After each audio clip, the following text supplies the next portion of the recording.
ዛሬም የሚገርም ቀን አሳልፈናል። በነገራችን ላይ ጫካ ውስጥ ተጨማሪ ቤት ሰርቻለሁ። ነገር ግን ቪዲዮ ስለረዘመ ዩቲዩብ ላይ አስቀምጬላችኋለሁ። በተረፈ ውሏችንን ተከታተሉ። ወዳችኋለሁ።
ሲሳካለት ደስ የሚላችሁ ሰዎች አንድ ይሄን ቪዲዮ ሰምተነው እንመለስ። ለካሌባ አንድ ጊደር ይሰጠው ብላችሁ ደጋግማችሁ ብዙዎቻችሁ ጠይቃችሁኛል። በዛም መሰረት አንድ ቻሌንጅ እናስጀምራለን። ያ የምናስጀምረው ቻሌንጅ ደግሞ ምንድነው የሚሆነው? እኔ ለካሌባ አንድ እርጉዝ ጊደር እሰጠዋለሁ። ያ ብቻ አይደለም፣ መኖ መፍጫና የተወሰኑ ዶሮዎችን የሚያስቀምጥበትንም ኬጅ አብሬ እሰጠዋለሁ ማለት ነው።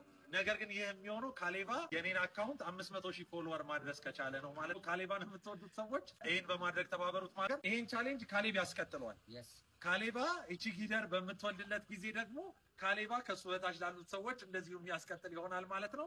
እንግዲህ እንደሰማችሁት ነው። ይሄንን ቻሌንጅ ስንቀበል እግዚአብሔርንና እናንተን በመተማመን ነው ቻሌንጁን የተቀበልኩት። በተቀበልን በሁለተኛው ቀን ወደ 50 ምናምን ሺህ ሰዎች ፎሎ አድርጋችኋል። በጣም አመሰግናለሁ። እንግዲህ ቻሌንጁ ሊጠናቀቅ የቀሩት በጣም ጥቂት ቀኖች ስለሆኑ በእነዚህ በቀሩት ጥቂት ቀናት ይሄንን ነገር እንድናሳካው ጠይቃችኋለሁ። አካውንታቸውን ካፕሽን ላይ ከስራ አስቀምጥላችኋለሁ።